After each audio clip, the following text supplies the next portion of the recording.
ইসলামী bank থেকে ঋণের নামে প্রায় 10.5 কোটি টাকা আত্মসাৎ করে পরে সিঙ্গাপুরে পাচার করে। এই ঘটনায় এস আলম গ্রুপের চেয়ারম্যান সাইফুল আলমকে গ্রেফতার করেছে পুলিশ। দুদকের ইতিহাসে আর্থিক কেলেঙ্কারির ঘটনায় এস আলমের বিরুদ্ধে সবচেয়ে বড় মামলা করেছে সংস্থাটি। ইসলামী ব্যাংক থেকে জালিয়াতির মাধ্যমে প্রায় 9,283 কোটি টাকা আত্মসাৎ এবং বিদেশে পাচারের অভিযোগে এস আলম গ্রুপের মালিক মোহাম্মদ সাইফুল আলমকে গ্রেপ্তার করা হয়েছে। সুদ আসলে এই অর্থের পরিমাণ দাঁড়িয়েছে প্রায় 10,479 কোটি টাকা, যা দুদকের ইতিহাসের সবচেয়ে বড় অর্থ পাচার। বিতর্কিত ব্যাংক মাফিয়া ব্যবসায়ী এস আলমকে ঘিরে আবারও ইসলামী ব্যাংকের নিয়ন্ত্রণ ফেরানোর দাবিতে রাজধানীতে শোডাউনের দৃশ্য দেখা যায়। তার অনুসারী ও চাকরিচ্যুত বলে পরিচিত কিছু কর্মীর অংশগ্রহণে এই কর্মসূচিতে বর্তমান পরিচালনা পর্ষদ ভেঙে দিয়ে ব্যাংকের নিয়ন্ত্রণ আগের অবস্থায় ফিরিয়ে দেওয়ার দাবি ওঠে।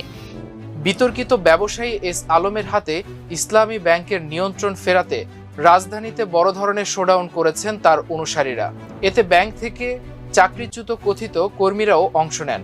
এ সময় তারা বর্তমান পরিচালনা পর্ষদ ভেঙে দিয়ে পলাতক এস আলমের কাছে ব্যাংকটির মালিকানা ফিরিয়ে দেওয়া সহ তাদের চাকরিতে পুনর্বহালের দাবি জানান। রাষ্ট্র ক্ষমতা ব্যবহার করে 2017 সালে ইসলামী ব্যাংক দখল করে চট্টগ্রাম ভিত্তিক বিতর্কিত ব্যবসায়ী গ্রুপ এস আলম। এরপর ব্যাংকটি থেকে নামে বেনামে ঋণের নামে অর্থ লুট করে গ্রুপটির কর্ণধার সাইফুল আলম। সবশেষ হিসাবে ব্যাংকটি থেকে 75,000 কোটি টাকা বের করে নিয়েছে এস আলম।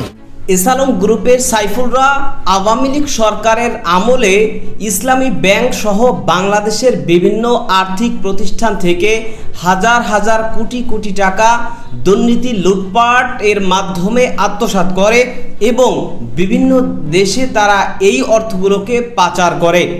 যেই কারণে কিন্তু বাংলাদেশের সবথেকে বেশি জনপ্রিয় এবং সবথেকে বেশি সচল ব্যাংক ইসলামী ব্যাংক পুরোপুরিভাবে দেউলিয়ার পথে চলে যায় এবং ইসলামী ব্যাংকের সমস্ত গ্রাহকরা হাহাকার শুরু করে। ঠিক সেই সময় বাংলাদেশে গণ অভ্যুত্থান হয় এবং গণ অভ্যুত্থানের মাধ্যমে ডক্টর ইউনূসের অন্তর্বর্তী সরকার তারা ক্ষমতায় আসার পর এই এস আলমকে সম্পূর্ণভাবে এই ইসলামী ব্যাংক সহ আর্থিক প্রতিষ্ঠান থেকে তাদেরকে বিতাড়িত করে দেয়। কিন্তু বিএনপি সরকার ক্ষমতায় আসার পর এস আলম গ্রুপের সাইফুল আলমদের অনুসারীদেরকে পুনরায় রাজপথে এখন নামিয়ে ইসলামী ব্যাংকে পুনরায় দখল করতে গিয়ে এবার হাতে নাতে ধরা পড়েছে এস আলম গ্রুপের মালিক সাইফুল আলম। দর্শক, এ বিষয়ের কিছু অংশ ভিডিওর শুরুতে শিরোনামে আপনারা দেখেছেন, বিস্তারিত দেখবেন পুরো ভিডিও জুড়ে। এই বিষয়গুলো দেখার পূর্বে আপনাদের একটা অনুরোধ করব, যারা আমাদের চ্যানেলে নতুন আসছেন চ্যানেলটি সাবস্ক্রাইব করে অল ক্লিক করে বেল আইকনটি চালু করে দিবেন। দর্শক, চলুন আমরা দেখব যে এবার ইসলামী ব্যাংক পুনরায় দখল করতে গিয়ে যে হাতে নাতে ধরা পড়েছে এস আলম গ্রুপের মালিক সাইফুল আলম, সেটা আমরা দেখব। সেটা দেখার পূর্বে চলুন প্রথমে আমরা একটু দেখে আসি যে শেখ হাসিনা এবং আওয়ামী লীগের আমলে এস আলম গ্রুপ ইসলামী ব্যাংককে কিভাবে দখল করেছিল এবং ইসলামী ব্যাংক থেকে কি পরিমাণ অর্থ লুটপাট ও আত্মসাৎ করেছিল তার কিছু চিত্র প্রথমে আমরা দেখে এরপরে বিষয়টা দেখব। ধৈর্য ধরে একটা লাইক দিয়ে ভিডিওটি শেষ পর্যন্ত দেখতে থাকুন। 2017 সালের 5ই জানুয়ারি ভোরবেলা বাংলাদেশের সবচেয়ে বড় প্রাইভেট ব্যাংকের ব্যবস্থাপনা পরিচালক আব্দুল মান্নান তখনও ঘুম থেকে পুরোপুরি জাগেন নাই। ফোন বাজলো, ওই পাশ থেকে বলা হলো আপনাকে নিতে আসা হচ্ছে। কিছুক্ষণের মধ্যেই তাকে তুলে নিয়ে যাওয়া হলো ঢাকা সেনানিবাসে ডিজিএফআই এর সদর দপ্তরে। সেখানে তার সামনে রাখা হইল একটা পদত্যাগপত্র, এমন একটা প্যাডে লেখা যেটা ইসলামী ব্যাংক 1983 সালে প্রতিষ্ঠার পর থেকে আর কোনোদিন ব্যবহার করেনি। বলা হইল সই করে। একই সকালে ব্যাংকের চেয়ারম্যান আর ভাইস চেয়ারম্যানকেও একইভাবে তুলে আনা হয়েছে বিকালের মধ্যে ঢাকার রেডিসন ব্লু হোটেলে। গোয়েন্দা কর্মকর্তাদের চোখের সামনে নতুন চেয়ারম্যান বসে গেলেন, নতুন ব্যবস্থাপনা পরিচালক বসে গেলেন। বাংলাদেশ ব্যাংক সেই রাতেই অনুমোদন দিয়ে দিল এই চেয়ারম্যানের, এই ব্যবস্থাপনা পরিচালকের। অবিশ্বাস্যভাবে, অভাবনীয়ভাবে একটা মাত্র দিনে বাংলাদেশের ব্যাংকিং ইতিহাসের সবচেয়ে বড় ডাকাতি সম্পন্ন হলো ওই দিন। লন্ডনের দ্য ইকোনমিস্ট ম্যাগাজিন লিখছিল, ইংরেজিতে লিখছিল, it was an odd job for a spy agency. একটা গোয়েন্দা সংস্থার জন্য এটা বড়ই অদ্ভুত কাজ ছিল। ফিনান্সিয়াল টাইমসকে দেওয়া সাক্ষাৎকারে বাংলাদেশ ব্যাংকের পরবর্তী গভর্নর আহসান এইচ মনসুর উনি বললেন, ব্যাংকের পর ব্যাংক তারা এটা করছে। বোর্ড সদস্যদের বাসা থেকে তুলে নিয়ে যাওয়া হতো, হোটেলে নিয়ে যাওয়া হতো, বন্দুকের মুখে শেয়ার বিক্রি আর পদত্যাগপত্রে সই করতে বলা হতো। তিনি বলছিলেন, আন্তর্জাতিক মানদণ্ডে এটাই সবচেয়ে বড় ব্যাংক ডাকাতি। এই স্কেলে ব্যাংক ডাকাতি আর কোথাও হয়। এটাতে রাষ্ট্র পৃষ্ঠপোষকতা করছে এবং গোয়েন্দা সংস্থার লোকজন বন্দুক না ধরলে এটা সম্ভব হতো না। এটা ফিনান্সিয়াল টাইমসে ছাপা হয়েছে। 7 বছর পর এমডি মান্নান প্রথমবার মুখ খুললেন, বললেন আমাকে এমন একটা প্যাডে পদত্যাগ করতে সই করানো হয়েছিল যেটা ব্যাংক কোনোদিন ব্যবহার করেনি। জেদ্দার ইসলামিক ডেভেলপমেন্ট ব্যাংক অভিযোগ করলো তাদের মাত্র 3 দিনের নোটিশ দেওয়া হয়েছিল, প্রতিনিধি পাঠানোর সুযোগই পায়নি। দ্য ইকোনমিস্ট লিখলো সৌদি আরব কুয়েতের শেয়ার হোল্ডারদের এই বোর্ডরুম কুসম্পর্কে অন্ধকারে রাখা হয়েছিল। তারপরে কি হইলো? আইডিবি তাদের শেয়ার 7.5 থেকে 2.1% নামায় আনলো। দুবাই ইসলামী ব্যাংক চলে গেল, আল রাজি চলে গেল, কুয়েত ফিনান্স হাউস চলে গেল।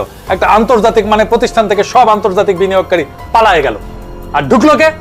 এস আলম গ্রুপ, চট্টগ্রামের পটিয়ার ব্যবসায়ী মোহাম্মদ সাইফুল আলম। কিভাবে ঢুকলো? শেল কোম্পানি দিয়া। শেল কোম্পানি মানে জানেন কি? শেল কোম্পানি মানে হলো এমন একটা কোম্পানি যেটা কাগজপত্র আছে, নাম আছে, রেজিস্ট্রেশন আছে, কিন্তু আসলে কোনো ব্যবসা নেই, কোনো কারখানা নাই, কোনো অফিস নাই, কোনো কর্মী নাই, কোনো পণ্য নাই, শুধু কাগজ আছে। এটাকে বাংলায় বলতে পারেন ভুয়া কোম্পানি। কেউ কোনো প্রশ্ন করেনি, কারণ পুরাটাই পরিকল্পিত। তাহলে এরপরে কি হইলো?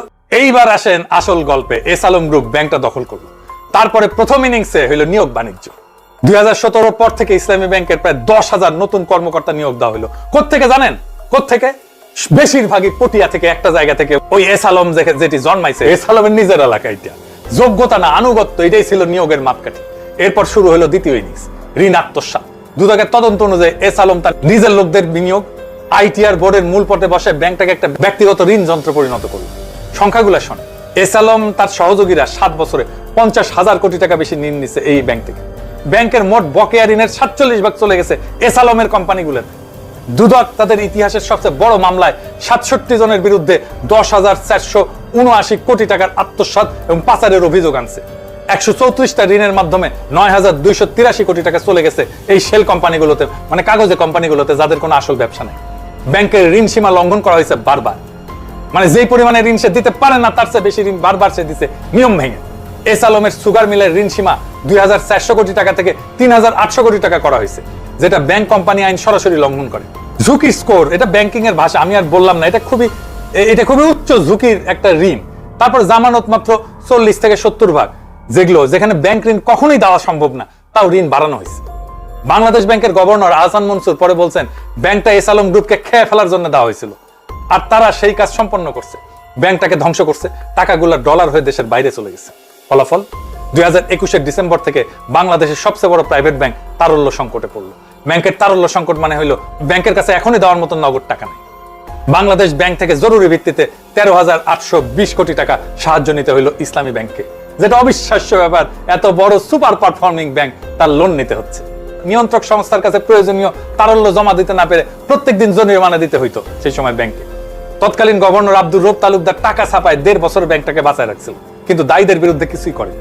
একটু চিন্তা করেন, যে ব্যাংকটা গ্লোবাল ফিনান্সের সেরা ব্যাংক ছিল, এশিয়ান ব্যাংকের স্ট্রংগেস্ট ব্যাংক ছিল, যার আমানতকারী ছিল কোটির উপরে, সেই ব্যাংকটা এখন বাংলাদেশ ব্যাংকের কাছে ভিক্ষা চাইতেছে বেঁচে থাকার জন্য। এটা হলো পরিকল্পিত ধ্বংস। এরপরে হলো জুলাই বিপ্লব।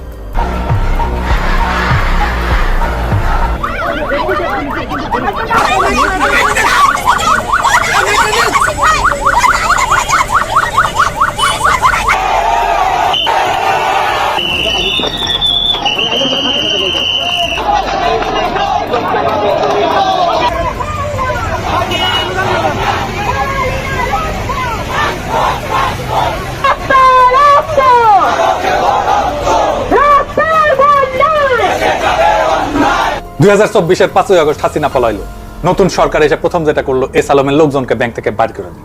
ব্যাংকগুলো চালানোর জন্য নতুন লোক বসানো হলো। আর মনে আছে আব্দুল মান্নানের কথা, যাকে 2017 সালে ডিজিএফআই এর লোকজন বাসা থেকে তুলে নিয়ে যে জোর করে ইস্তফা দেওয়া হয়েছিল, সেই মান্নানকে ফিরিয়ে নিয়ে আসা হলো। ফার্স্ট সিকিউরিটি ইসলামী ব্যাংকের চেয়ারম্যান হইলেন।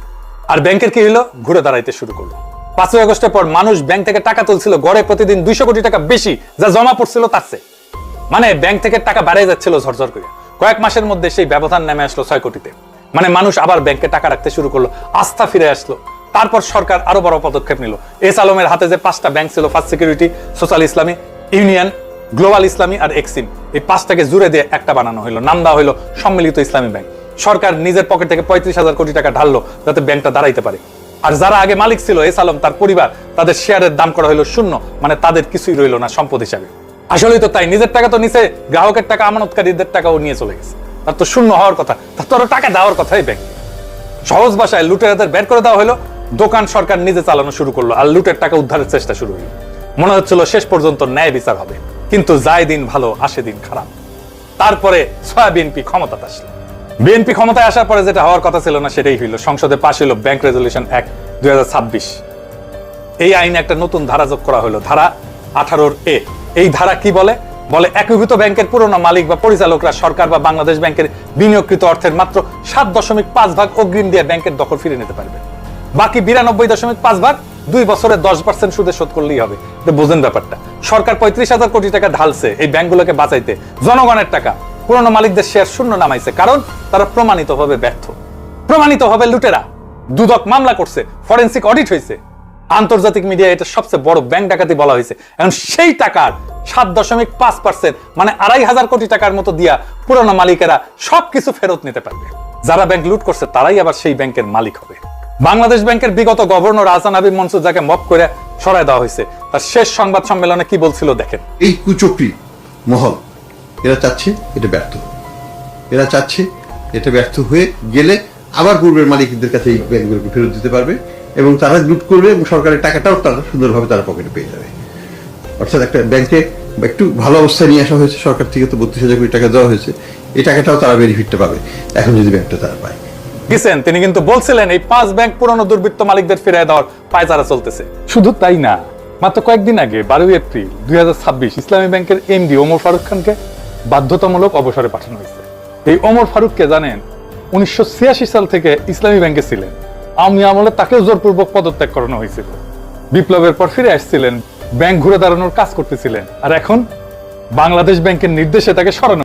এস আলম গ্রুপ বাংলাদেশে যত আর্থিক প্রতিষ্ঠান আছে প্রত্যেকটা প্রতিষ্ঠান থেকে লুটপাটের মাধ্যমে, দুর্নীতির মাধ্যমে বিপুল পরিমাণ অর্থ তারা আত্মসাৎ করে এবং এই কাজটা সবথেকে বেশি করে শেখ হাসিনা এবং আওয়ামী লীগের সরকারের আমলে। এবং তাদের যেই অর্থনৈতিক থাবা বা লুটপাট বা অর্থ আত্মসাৎ, এটা সবথেকে বেশি পড়েছে বাংলাদেশের ইসলামী ব্যাংকে। এবং যেই কারণে কিন্তু ইসলামী ব্যাংক পুরোপুরি দেউলিয়ার পথে চলে গিয়েছিল এবং এদেশের মানুষ ইসলামী ব্যাংক থেকে মুখ ফিরিয়ে নিতে শুরু করেছিল। কিন্তু ঠিক সেই সময়ই বাংলাদেশে গণ অভ্যুত্থানের মাধ্যমে যখন ডক্টর ইউনূসের সরকার ক্ষমতায় আসে, তখন এই ইসলামী ব্যাংক সহ বাংলাদেশের সমস্ত আর্থিক প্রতিষ্ঠান থেকে এস আলম গ্রুপকে বিতাড়িত করে। কিন্তু বিএনপি সরকার এখন ক্ষমতা আসার পর তারা সংসদে এমন একটা আইন পাশ করেছে যার মাধ্যমে কিন্তু এস আলম গ্রুপ সহ আরও যেই সমস্ত এরকম গ্রুপ আছে যারা ব্যাংক সহ বিভিন্ন আর্থিক প্রতিষ্ঠান দখল করে, তো তারা খুব সহজেই মাত্র অল্প কিছু সংখ্যক অর্থ তারা দিয়ে এরপরে এই ব্যাংক খাত বা এই আর্থিক প্রতিষ্ঠানগুলো পুনরায় আবার দখলে নিতে পারবে, এরকম একটা নিয়ম করেছে বা আইন পাশ করেছে সংসদে। এই আইনটা পাশ করার পরেই কিন্তু ব্যাপকভাবে এটা নিয়ে বিতর্ক হয়েছে যে এই আইনের মাধ্যমে তো ইসলাম গ্রুপরা পুনরায় আবার ফিরে আসবে।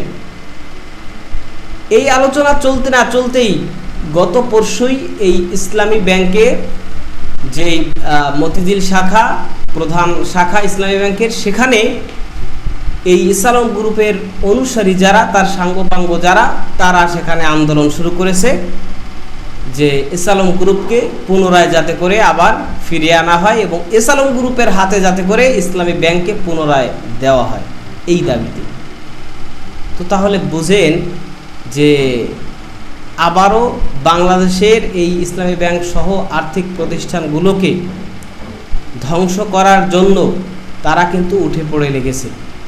সুতরাং এইবার যদি কোনোভাবে তারা পুনরায় ইসলামী ব্যাংক সহ আর্থিক প্রতিষ্ঠানগুলোর দখল নিতে পারে, তাহলে কিন্তু তার অবস্থা, এই আর্থিক প্রতিষ্ঠানগুলোর অবস্থা 12টা বাজিয়ে তারা ছাড়বে।